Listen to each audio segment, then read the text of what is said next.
నమస్కారం. సుఖీభవకు స్వాగతం. ఒక బెలూన్లో గాలిని నింపుతూ పోతే ఏమవుతుంది? దాని పరిమాణానికి తగ్గట్టు పెద్దదవుతుంది. బెలూన్ సైజుకు మించి గాలిని నింపటానికి ప్రయత్నిస్తున్న కొద్దీ దాని లోపల ఒత్తిడి పెరిగిపోతుంది. చివరికి బెలూన్ టప్పుమని పేలిపోతుంది. ఒత్తిడి పెరిగితే బెలూన్లోనే కాదు, మన అవయవాల్లోనూ ఇలాంటి పరిస్థితే ఎదురవుతుంది. మన కంట్లో కనిపించే గ్లకోమా వ్యాధి అలాంటిదే. గ్లకోమా మొదలైనప్పుడు కంట్లో ఒత్తిడి పెరుగుతుంది. దీంతో కంటి నిండా నీటి కాసులు పుట్టుకొస్తాయి. ఈ కారణంగానే గ్లకోమాను నీటి కాసుల వ్యాధి అని కూడా పిలుస్తారు. గ్లకోమాతో పెద్ద చిక్కేమిటంటే ఇది మొదలై పూర్తిగా ముదిరిపోయే వరకు కనుక్కోవడం కాస్త కష్టంగానే ఉంటుంది. గ్లకోమా అని తెలుసుకునేసరికి చూపు చాలా వరకు మందగించిపోతూ ఉంటుంది. ఒక్కోసారి చూపు పూర్తిగా పోతూ ఉంటుంది.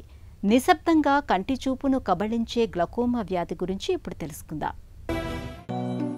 మన కళ్ళు శతకోటి భావాల లోగిళ్ళు, కమనీయ దృశ్యాలను మనోఫలకంపై ముద్రించే జ్ఞాపకాల పందిళ్ళు. ఈ అద్భుత ఆనవాళ్లకు నేడు గ్లకోమా అనేది తీరని శాపంలా పరిణమిస్తోంది. గ్లకోమానే నీటి కాసుల వ్యాధి అని కూడా పిలుస్తారు. కంట్లో నీటి కాసులు రావడానికి కంటి లోపల ఒత్తిడి పెరగడమే ప్రధాన కారణమని చెబుతారు డాక్టర్లు. మన కంటి ముందు భాగం అక్వైస్ హ్యూమర్ అనే ఒక ద్రవంతో నిండి ఉంటుంది. అది నిత్యం ఉత్పత్తి అవుతూ ఉంటుంది. శరీరానికి రక్తం ద్వారా పోషకాలు అందినట్టే కనుగుడ్డుకి ఈ అక్వైస్ హ్యూమర్ ద్రవం ద్వారా పోషకాలు అందుతూ ఉంటాయి.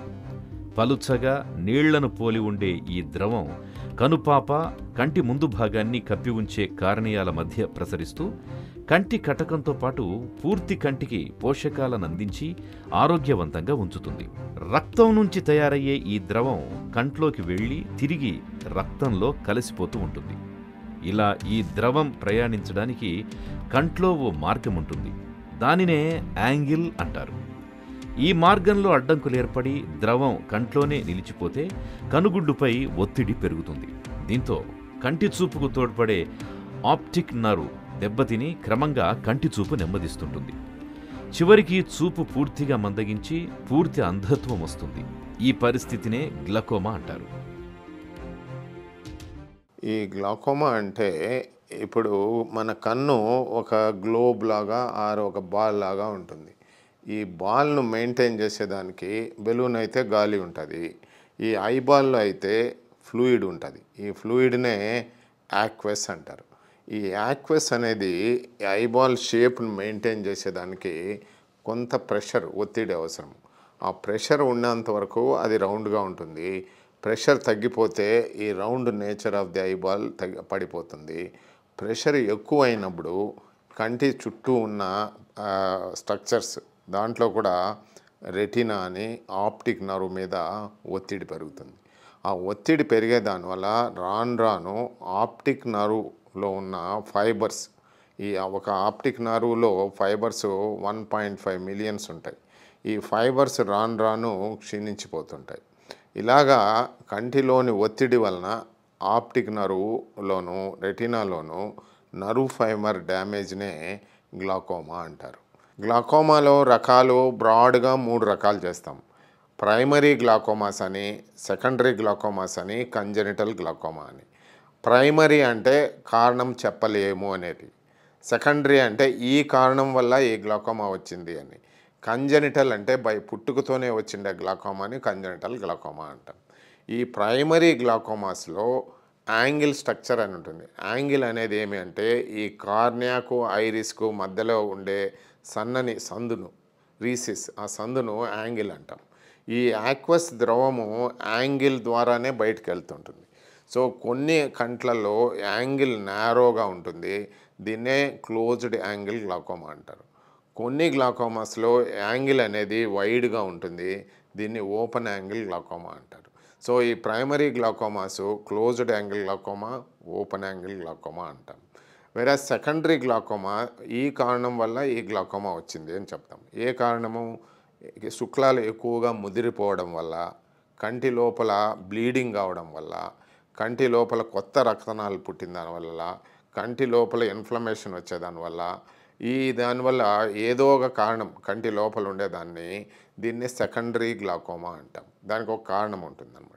సో ఈ కంజెనిటల్ గ్లాకోమా డిస్జెనిసిస్ అంటే ఈ డెవలప్మెంట్లో ఈ యాంగిల్ అనేది సపరేట్ కాకుండా అతుక్కుపోయి ఉంటుంది, స్ట్రక్చర్సే కనపడవు. దీనివల్ల ఆక్వస్ ద్రవము అక్కడే ఆగిపోయి కన్ను ఉబ్బుతా ఉండి ఆ చిన్న పిల్లల్లో పెద్ద కళ్ళు కనపడతాయి. దీన్నే బూఫ్థాల్మస్ అంటారు. బూఫ్థాల్మస్ అంటే ఆవు ఎద్దు కన్నులాగా పెద్ద కన్ను ఉండడాన్నే బూఫ్థాల్మస్ అంటారు. సో ఇది కంజెనిటల్ గ్లాకోమా యొక్క ఫ్యూచర్స్. మన కన్ను చాలా సంక్లిష్టమైన నిర్మాణం. మనకు పూర్తిగా కనిపించని కంటి నిర్మాణాన్ని ఒకసారి పరిశీలిస్తే ముందు వైపు కార్నియా, మధ్యలో లెన్స్, వెనక వైపు రెటీనా, చివరగా వీటన్నింటినీ కలుపుతూ దృష్టి నాడి. ఇది మన కంటి నిర్మాణం. మనకు ఏది కనిపించాలన్నా ఈ 4 భాగాల మధ్య సమన్వయం చక్కగా ఉండాలి. ఇక కంటి చూపు స్పష్టంగా ఉండాలి అంటే కన్ను మొత్తం స్పష్టంగా పారదర్శకంగా ఉండాలి. అలాగే ఉంటుంది కూడా. కంట్లో గ్లకోమా మొదలైన తొలి దశలో అనుమానిత లక్షణాలేవి పెద్దగా కనిపించవు. గ్లకోమా బారిన పడిన వారిలో 50% పైగా తమకు వ్యాధి వచ్చినట్టే తెలియదు. గ్లకోమాను తొలి దశల్లో గుర్తించగలిగితే సరైన చికిత్సతో చూపును చాలా వరకు కాపాడుకోవచ్చు. కానీ గ్లకోమాతో పెద్ద చిక్కేమిటంటే ఇది మొదలై పూర్తిగా ముదిరిపోయే వరకు కనుక్కోవడం కాస్త కష్టంగానే ఉంటుంది. గ్లకోమా అని తెలుసుకునేసరికే చూపు చాలా వరకు మందగించిపోతుంది. గ్లకోమా బారిన పడ్డప్పుడు నిశితమైన పరిశీలన ద్వారా కొన్ని లక్షణాలను మనం పసిగట్టవచ్చు. పక్కచూపు తగ్గడం, లైట్ ఉన్న వైపు చూస్తే కంట్లో వలయాలు కనిపించడం, కన్ను తరచు ఎరుపెక్కడం, అప్పుడప్పుడు కంట్లో నొప్పిగా అనిపించడం, ఇవన్నీ గ్లకోమాను పట్టి చెప్పే ఆనవాళ్లే అంటారు డాక్టర్లు. ప్రెషర్ అనేది స్లోగా పెరిగితే పేషెంట్కి ఏమాత్రమూ తెలియదు. ప్రెషర్ అనేది సడన్గా పెరిగితే పేషెంట్కు తేడా కనిపిస్తుంది. ఈ ఓపెన్ యాంగిల్ గ్లాకోమా అన్ఫార్చునేట్లీ స్లోగా పెరిగి చూపు పోతుంది. అందుకనే దాన్ని ఏమన్నారంటే silent thief of the vision. ఈ మిలియన్స్ ఆఫ్ ఫైబర్స్ ఉంటాయి కంటి నరంలో. ఆప్టిక్ నరువులో మిలియన్స్ ఆఫ్ నర్వ్ ఫైబర్స్ ఉన్నప్పుడు ఒక్కొక్క రోజు ఒక్కొక్క ఫైబర్ పోయినా కూడా పేషెంట్కి తెలియదు ఏం జరుగుతోంది అనేది పేషెంట్ తెలియదు. రెండోది ఏమంటే ఈ విజన్ పోవడము ఫీల్డ్ లాస్ అంటాము. ఈ ఫీల్డ్ అనేది పక్క చూపు తగ్గుతూ వస్తే లాస్ట్లో సెంట్రల్ చూపు పోతుంది. ఎప్పుడైనా పేషెంట్కు సెంట్రల్ చూపు తగ్గితే వెంటనే రిపోర్ట్ చేస్తాడు. వేరే సైడ్ చూపు తగ్గితే ఇది నార్మలే అనుకొని, ఇది మామూలే అనుకొని రిపోర్ట్ చేయడు. అందువల్ల ఇది స్లో ప్రాసెస్. అందువల్ల పెరిఫరల్ ఫీల్డ్ పోయి సెంట్రల్ ఫీల్డ్ ఉన్నంత వరకు కూడా పేషెంట్కు ఏదో ఉంది అనేది తెలియదు. క్లోజ్డ్ యాంగిల్ గ్లాకోమాలో ఏమంటే యాంగిల్ క్లోజరు మూసుకుంటూ తెరుచుకుంటూ ఉంటుంది ఎర్లీ స్టేజ్లో. ఆ మూసుకున్నప్పుడు ప్రెషర్ సడన్గా పెరిగి ఏదైనా కాంతి చుట్టూ ఆర్ బల్బ్ చుట్టూ, దీపం చుట్టూ వలయాలు కనపడుతూ ఉంటాయి. దీన్నే రెయిన్బో కలర్స్ అంటాం. ఈ రెయిన్బో కలర్స్ హాలోస్ అనేటివి common with angle closure glaucoma or sudden rise of pressure ఉన్న చోట ఇది జరుగుతుంటుంది. మరీ క్లోజ్ అయిపోయినప్పుడు భరించరాని నొప్పి, కంటిలో భరించరాని నొప్పి రావడము, తలనొప్పి రావడము, వామిటింగ్స్ కూడా రావడము జరుగుతూ ఉంటుంది. ఇవి యాంగిల్ క్లోజర్ గ్లాకోమా లక్షణాలు. కంటి లోపల ఒత్తిడి పెరగడం మూలంగా వచ్చిపడే పెను విపత్తు గ్లకోమా. ఇది ముదురుతున్న కొద్దీ చూపు కూడా క్రమంగా మందగిస్తూ వస్తుంది. ఒక దశ దాటిన తర్వాత మందగించిన చూపును తిరిగి మెరుగుపరచడం కూడా కష్టంగా మారుతుంది. గ్లకోమా విషయంలో early diagnosis is the best treatment అని చెబుతారు డాక్టర్లు. గ్లకోమాకు అందుబాటులో ఉన్న చికిత్సా విధానాల గురించి ఇప్పుడు తెలుసుకుందాం. గ్లకోమా జబ్బునే వాడుకలో నీటి కాసులు అని పిలుస్తారు. కంట్లో గ్లకోమా రావడానికి స్పష్టమైన కారణాలేవి కనిపించకపోతే దాన్ని ప్రైమరీ గ్లకోమా అని, కంటి జబ్బులు, దెబ్బలు, గాయాల మూలంగా, స్టెరాయిడ్ మందుల మూలంగా గ్లకోమా మొదలైతే దానిని సెకండరీ గ్లకోమా అని పిలుస్తారు. గ్లకోమా ఎక్కువగా 40 ఏళ్ల తరువాతే కనిపిస్తుంటుంది. కొంతమందిలో గ్లకోమా అనేది వంశపారంపర్యంగా కూడా రావచ్చు. ఇక షుగర్, హై బీపీ, గుండె జబ్బులతో బాధపడే వాళ్లకి సైతం గ్లకోమా వచ్చే అవకాశాలు ఎక్కువగా ఉంటాయి. గ్లకోమా మొదలైన తరువాత చూపు క్రమంగా తగ్గిపోతూ ఉంటుంది. గ్లకోమాను గుర్తించి చికిత్స మొదలుపెట్టినప్పటికీ అప్పటికే పోయిన చూపును తిరిగి తీసుకురాలేం. అందుకే గ్లకోమాను సాధ్యమైనంత త్వరగా తొలి దశలోనే గుర్తించాలి. గ్లకోమాను సాధారణంగా air puff, tonometry, dilatation, perimetry పరీక్షల సాయంతో గుర్తిస్తుంటారు. కంటిలోని నీటి ఒత్తిడిని టోనోమీటర్ అనే పరికరంతో కొలుస్తారు. గోనియోస్కోపీ ద్వారా కంటి ప్రధాన నాడిని పరీక్షిస్తారు. దృష్టిలోపాలను గుర్తించేందుకు విజువల్ ఫీల్డ్ టెస్ట్ చేస్తారు. ప్రారంభ దశలో వ్యాధిని గుర్తించేందుకు ఓసీటీ, జీడీఎక్స్ అనే అధునాతన పరికరాలు ఇవాళ అందుబాటులో ఉన్నాయి. గ్లకోమాను కనుగొనడానికి కంటి వైద్యులచే పూర్తి పరీక్ష చేయించుకోవడం ఒక ఉత్తమ మార్గం. ఈ గ్లకోమా ఇన్వెస్టిగేషన్స్ అనేటివి 5 లేక 6గా చెప్పచ్చు. ఫస్ట్ది మెజర్మెంట్ ఆఫ్ ఇంట్రాఆక్యులర్ ప్రెషర్. కంటి ప్రెషరు మెజర్ చేయొచ్చు. దీనికి రకరకాల ఇన్స్ట్రుమెంట్స్ ఉన్నాయి. దీన్నే టోనోమీటర్స్ అంటారు. ఈ టోనోమీటర్స్ ఎట్లా అంటే కన్ను టచ్ చేయకుండా చేసేదాన్ని నాన్ కాంటాక్ట్ టోనోమీటరీ అంటారు, ఆర్ ఎన్సిటి. ఎన్సిటి అంటే కన్ను టచ్ చేయకుండానే గాలి కొట్టి ప్రెషర్ ఎస్టిమేట్ చేయడం. రెండోది అప్లనేషన్ టోనోమీటర్. కన్నుకు టచ్ చేసి దాన్ని మెజర్మెంట్ అక్యురేట్గా చేసేదాన్ని అప్లనేషన్ టోనోమెట్రీ అంటారు. ఇకపోతే ఇంకా మోడర్న్గా కొన్ని టోనో పెన్ అని పోర్టబుల్గా ఉండే ఇన్స్ట్రుమెంట్ కూడా కొన్నితో మనం మెజర్ చేయొచ్చు. దాన్ని ఒకటేమో మెజర్మెంట్ ఆఫ్ ఇంట్రాఆక్యులర్ ప్రెషర్. రెండో ఇన్వెస్టిగేషన్ ఏమి అంటే ఆప్టిక్ నర్వ్ దెబ్బతినిందా లేదా. ఆప్టిక్ నర్వ్ దెబ్బతింటే ఎంత మాత్రం దెబ్బతినింది అనే అసెస్మెంట్కు, గ్లకోమా వల్ల పోయిందా వేరే దాని వల్ల పోయిందా అనే దాన్ని అసెస్ చేసేదానికి ఫండస్ ఎగ్జామినేషన్ అంటాం. ఫస్ట్ టెస్ట్ను టోనోమెట్రీ అని, సెకండ్ టెస్ట్ను ఫండోస్కోపీ అని అంటాం. ఇంకా మూడోది విజువల్ ఫీల్డ్స్. విజువల్ ఫీల్డ్స్ అంటే ఈ సైడ్ చూపు ఎంత మాత్రం తగ్గింది, సెంట్రల్ చూపు ఎంత మాత్రం తగ్గింది, ఆడ ఎక్కడెక్కడైనా ఒక గ్యాప్స్ ఉన్నాయా అనే దాన్ని చెక్ చేసేదాన్ని విజువల్ ఫీల్డ్ ఎగ్జామినేషన్ అంటాం. సో దీన్నే పెరిమెట్రీ అంటారు. ఈ పెరిమెట్రీకి హంఫ్రీ విజువల్ ఫీల్డ్స్ అనేటివి మనం స్టాండర్డ్గా తీసుకుంటాం. ఈ విజువల్ ఫీల్డ్స్లో ఎంత శాతం దెబ్బతినింది, మన ట్రీట్మెంట్ ఎఫెక్టివ్గా ఉందా లేదా అని మానిటర్ చేసేదానికి ఈ విజువల్ ఫీల్డ్స్ చేస్తూ ఉంటాం. నెక్స్ట్ పోతే కార్నియల్ థిక్నెస్. కార్నియా అంటే ముందర ఉండే పారదర్శకమైన పొర. ఈ కార్నియల్ థిక్నెస్ని బట్టి కూడా మనము ఈ టోనోమెట్రీ క్యాల్కులేట్ చేస్తుంటాము. ఇంకపోతే ఈ మోడర్న్ గ్యాడ్గెట్స్, ఈ మోడర్న్గా మనం చూసే దాంట్లో ఓసీటీ అని. ఓసీటీ యొక్క ప్రాముఖ్యం ఏమి అంటే అర్లీ స్టేజ్లో ఫీల్డ్ డిఫెక్ట్ రాకముందే కూడా ఓసీటీలో చేంజెస్ వస్తాయి. కాబట్టి అర్లీగా గ్లాకోమా డిటెక్ట్ చేయాలంటే మనం ఓసీటీ ఉపయోగిస్తుంటాం. పరీక్షల్లో గ్లకోమా అని నిర్ధారణ అయిన తర్వాత అది ఏ దశలో ఉంది, దృష్టి నాడి ఏ మేరకు దెబ్బతింది అన్న విషయాలను బట్టి చికిత్స ఉంటుంది. పుట్టుకతోటే గ్లకోమా ఉన్నప్పుడు సర్జరీ చేయడం తప్ప మరో పరిష్కారం లేదు. ఇతరత్ర కారణాల మూలంగా గ్లకోమా మొదలైనప్పుడు సాధారణంగా బీటా బ్లాకర్స్, ఆల్ఫా అడ్రినెర్జిక్, ప్రోస్టోగ్లాండిన్, అనలోగోస్ మందులు వాడడం ద్వారా కంట్లో ఒత్తిడిని తగ్గించేందుకు ప్రయత్నిస్తారు.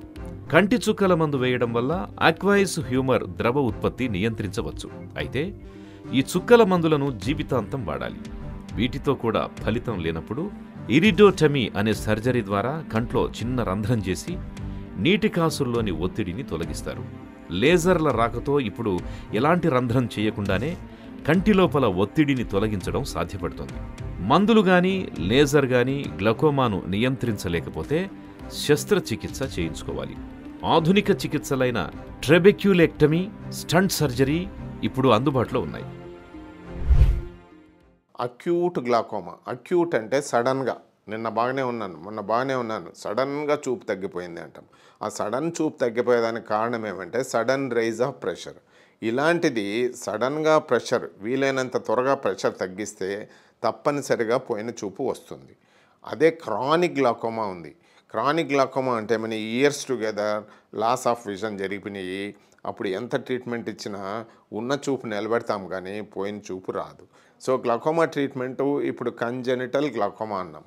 కంజనిటల్ గ్లాకోమా ఎందుకు వస్తుంది? యాంగిల్ స్ట్రక్చర్స్ ఫామ్ కాలేదు కాబట్టి దానికి మెడిసిన్స్ పనిచేయవు. దానికి ఆన్సర్ ఏమి అంటే సర్జరీ. ఈ సర్జికల్ ఏమి అంటే గోనియాటమీ అని, ట్రబెకులాటమీ అని, ట్రబెకులెక్టమీ అనే సర్జికల్ ప్రొసీజర్ ద్వారా ఆ చైల్డ్కు లైఫ్ లాంగ్ నార్మల్ విజను ప్రసాదించే అవకాశం ఉంది. కాకపోతే సెకండరీ గ్లాకోమాస్ అని ఉన్నాయి.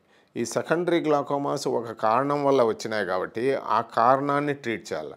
ఇప్పుడు శుక్లం ముదిరిపోయిన దానివల్ల గ్లాకోమా వచ్చింది కాబట్టి ఆ శుక్లాల ఆపరేషన్ చేస్తే వాళ్ళకి గ్లాకోమా పోతుంది. అలానే యువిఐటిస్ గ్లాకోమా ఇన్ఫ్లమేషన్ వల్ల వస్తుంది కాబట్టి ఇన్ఫ్లమేషన్ ట్రీట్ చేస్తేనే గ్లాకోమా పోతుంది. ఇవి దీనికి. ఇకపోతే ముఖ్యమైనది 90% ఆఫ్ గ్లాకోమాస్ ప్రైమరీ గ్లాకోమాస్. ఈ ప్రైమరీ గ్లాకోమాస్లో angle closure, open angle. Angle closure గ్లాకోమాకు ది బెస్ట్ ట్రీట్మెంట్ ఏమి అంటే లేజర్. లేజర్తో ఏం చేస్తాము? ఒక హోల్ వేస్తాం. దీన్నే లేజర్ ఐరిడాటమీ అంటాం. ఈ లేజర్ ఐరిడాటమీ చాలా చిన్న ప్రొసీజరు, 5 నిమిషాల్లో అయిపోయేది. తర్వాత సైడ్ ఎఫెక్ట్స్ లేనిది. ఒకసారి లేజర్ ఐరిడాటమీ టైమ్లీలో చేస్తే వాళ్ళకి ఇంకా ఫ్యూచర్లో గ్లాకోమా వచ్చే అవకాశం ఉండదు. ఇకపోతే ఓపెన్ యాంగిల్ గ్లాకోమా. ఈ ఓపెన్ యాంగిల్ గ్లాకోమా పబ్లిక్లో ఎంతవరకు ఉంటుందంటే 50 నుంచి 60% మందికి. ఓపెన్ యాంగిల్ గ్లాకోమాకు మెడిసిన్స్ ఎలా వాడాలంటే లైఫ్ లాంగ్ వాడాల్సిందే. లైఫ్ లాంగ్ క్రమం తప్పకుండా వాడితే చూపు తగ్గిపోయే అవకాశమే లేదు. డ్రాప్స్తో కూడా కంట్రోల్ కాకపోతే వీళ్ళకు ఆపరేషన్ ఉంది. ఈ ఆపరేషన్స్ ఏమి అంటే the standard operation is called as trabeculectomy. Trabeculectomy అంటే ఏమంటే ఈ ఫ్లూయిడ్ను బైపాస్ చేయడాన్ని ట్రబెకులెక్టమీ అంటారు. బైపాస్ చేసి ఈ ఫ్లూయిడ్ బయటికి పోయేదానికి మనం ఏ ఆపరేషన్ చేస్తుంటాము. ఇది కానప్పుడు ఏం చేస్తుంటామంటే షంట్స్ అన్ని పెడుతుంటాం. షంట్స్ అంటే ఏమంటే ఈ యాంటీరియర్ చేంబర్ నుంచి బయటికి పోయేదానికి ఒక ట్యూబ్ పెడుతూ ఉంటాం. ఈ ట్యూబ్నే షంట్స్ ఆపరేషన్ అంటుంటాం. ఇంకా మోడర్న్ గ్యాడ్గెట్స్ ఏమంటే మిగ్స్ అని. మిగ్ అంటే minimally invasive glaucoma operations. Minimally invasive అంటే 1 minute ఆర్ 2 minutesలోనే ఆ ఇన్ప్లాంట్ అక్కడ షూట్ చేస్తే ఈ యాంగిల్ నుంచి డైరెక్ట్గా ఫ్లూయిడ్ పోతూ ఉంటుంది. కంటి జబ్బుల్లో గ్లకోమాను అత్యంత ప్రమాదకరమైందిగా చెప్పుకోవాలి. ఎలాంటి లక్షణాలు బయటకు కనిపించకపోవడంతో చాలా మందిలో ఇది ముదిరిపోయాకే బయటపడుతోంది. ఆసరికే చాలా మందిలో చూపు బాగా తగ్గిపోతుంది. ప్రపంచవ్యాప్తంగా 6 కోట్ల మంది, మన దేశంలో సుమారుగా 1,20,00,000 మందికి పైగా గ్లకోమాతో బాధపడుతున్నారని ఒక అంచనా. దీన్ని బట్టే గ్లకోమా ఎంత ప్రమాదకరమైందో అర్థం చేసుకోవచ్చు. కంటి చూపును కబళించి శాశ్వత అంధత్వాన్ని తెచ్చిపెట్టే గ్లకోమా గురించిన మరిన్ని వివరాలను ఇప్పుడు తెలుసుకుందాం. గ్లకోమాను పూర్తిగా నయం చేయలేం. పోయిన చూపును తీసుకురావడం సాధ్యపడదు. కానీ సరైన చికిత్స తీసుకోవడం వల్ల మిగిలి ఉన్న చూపు దెబ్బతినకుండా కాపాడవచ్చు. గ్లకోమా బాధితులందరికీ ఒకే రకమైన చికిత్స పనికిరాదు. రోగి వయసు, గ్లకోమా రకం, కారణం, దశ, సంబంధం ఉన్న వ్యాధులు, అలర్జీలు ఇలా పలు రకాల అంశాలను పరిగణనలోకి తీసుకుని చికిత్సను దశలవారీగా అందించాల్సి ఉంటుంది. నోటి మాత్రలు, చుక్కల మందులతో గ్లకోమా అదుపులోకి రానప్పుడు ట్రాబెక్యులెక్టమీ అనే సర్జరీ చేస్తారు. ఈ సర్జరీలో యాంగిల్ మూసుకుపోయినప్పుడు కంట్లోని ద్రవం బయటకు వెళ్లడం కోసం వేరొక దారిని తయారు చేస్తారు. స్టిరాయిడ్స్ వాడకం వల్ల పిల్లల్లో తలెత్తే గ్లకోమా నివారణ కోసం ట్రాబెక్యులోటమీ అనే సర్జరీ చేస్తారు. యాంగిల్ క్లోజర్ గ్లకోమాను సరిదిద్దడం కోసం లేజర్ చికిత్స చేస్తారు. సర్జరీతో కూడా సమస్య పరిష్కారం కాకపోతే కంట్లోని ద్రవాన్ని బయటకు ప్రవహింపచేయడం కోసం ట్యూబ్ ఇంప్లాంట్స్ని అమర్చాల్సి ఉంటుంది. ట్యూబ్ ఇంప్లాంట్స్ కూడా ఫెయిల్ అయితే కంట్లో ఎక్కడైతే ద్రవం తయారవుతుందో ఆ ప్రదేశాన్ని లేజర్ సహాయంతో నాశనం చేసి కనుగుడ్డులో ఒత్తిడి ఏర్పడకుండా చేస్తారు. లేజర్ సర్జరీ వల్ల కూడా పరిస్థితి చక్కబడనప్పుడు రోగికి తగ్గిన కంటి చూపుతోనే రోజువారీ పనుల్ని ఎలా చేసుకోవచ్చో శిక్షణ ఇప్పించడం ఒక్కటే ప్రత్యామ్నాయ మార్గం. గ్లాకోమా అనే దానికి కొన్ని రిస్క్ ఫ్యాక్టర్స్ ఉన్నాయి. రిస్క్ ఫ్యాక్టర్స్ ఏమి అంటే హెరిడిటరీ అని, ఏజ్ అని, diabetes, hypertension, steroids, smoking, to some extent alcohol, ఇవన్నీ అండ్ థైరాయిడ్, ఇవన్నీ కూడా పేషెంట్కు ఉన్నాయి అంటే వీళ్ళు high risk patients for glaucoma అని. కాబట్టి పీరియాడిక్గా డాక్టర్ దగ్గరికి వెళ్ళి, డాక్టర్ నాకు గ్లాకోమా ఉందా లేదా మీరు నిర్ధారించండి, మన కంటి ప్రెషర్ ఎలా ఉంది అని క్రాస్ క్వశ్చన్ వేస్తే ఒకవేళ గ్లాకోమా అనేది బయట పడితే అర్లీ స్టేజెస్లో మనము చూపును లైఫ్ లాంగ్ ప్రిజర్వ్ చేసుకోవచ్చు. కాబట్టి హై రిస్క్ పేషెంట్స్ను ఐడెంటిఫై చేయడం ఒకటి ఇంపార్టెంట్. రెండోది హెరిడిటరీ నేచర్ ఉంది కాబట్టి ఈ జెనెటిక్ కౌన్సిలింగ్ చేసి మ్యారేజ్ అప్పుడు దీనికి వీళ్ళకి high risk patients for glaucoma కాదా అనేది జెనెటిక్ కౌన్సిలింగ్ కూడా అవసరం. ఇంకా మెడిసిన్స్ ఏమి అంటే స్టిరాయిడ్ మెడిసిన్స్ కానీ యాంటీ డిప్రెసెంట్స్ కానీ వాడేవాళ్ళు తప్పనిసరిగా ఈ గ్లాకోమా చెకప్స్ చేసుకోవాలి. సర్వేంద్రియానాం నయనం ప్రధానం అన్నారు. శరీరంలో ఉన్న భాగాల్లో కళ్ళు అత్యంత ప్రధానమైనవి. వీటిని సురక్షితంగా కాపాడుకోవాలి. 40 ఏళ్లు పైబడిన ప్రతి ఒక్కరూ దీర్ఘకాలం నుంచి ఏదో ఒక రూపంలో స్టెరాయిడ్ మందులు వాడినవారు, మధుమేహ వ్యాధిగ్రస్తులు, కంటికి గాయాలైన వారు, కుటుంబంలో పెద్దల్లో ఎవరికైనా గ్లకోమా ఉంటే వారి పిల్లలు, షుగర్ జబ్బుతో బాధపడేవారు తప్పనిసరిగా గ్లకోమా పరీక్ష చేయించుకోవాలి. గ్లకోమా బారిన పడ్డాక దానిని అదుపులో ఉంచుకోవడానికి క్రమం తప్పకుండా కంటి పరీక్షలు చేయించుకుంటూ ఉండాలి. గ్లకోమా లేనప్పటికీ 40 ఏళ్ల తర్వాత ఏడాదికొక్కసారైనా సంపూర్ణ కంటి పరీక్షలు చేయించుకోవాలి. హై బీపీ, షుగర్ జబ్బుల మాదిరే గ్లకోమాకు శాశ్వత చికిత్స అంటూ ఏదీ లేదు. గ్లకోమాను కేవలం అదుపులో మాత్రమే ఉంచుకోగలం. ఈ విషయాన్ని మనమందరం గుర్తుంచుకోవాలి. నిశ్శబ్దంగా చూపును కబళించే గ్లకోమా విషయంలో సత్వర వైద్యం అనేది చాలా కీలకమైన విషయం. కంట్లో నీటి కాసులను త్వరగా గుర్తించి అంతే త్వరగా చికిత్స మొదలు పెడితే చూపు తగ్గకుండా కాపాడుకోవచ్చు. చికిత్స ఆలస్యం అవుతున్న కొద్దీ చూపును కాపాడటం కష్టమవుతుంది. ఇక గ్లకోమా నివారణ విషయంలో తరచూ కంటి పరీక్షలు చేయించుకోవటం ఒక్కటే మార్గం.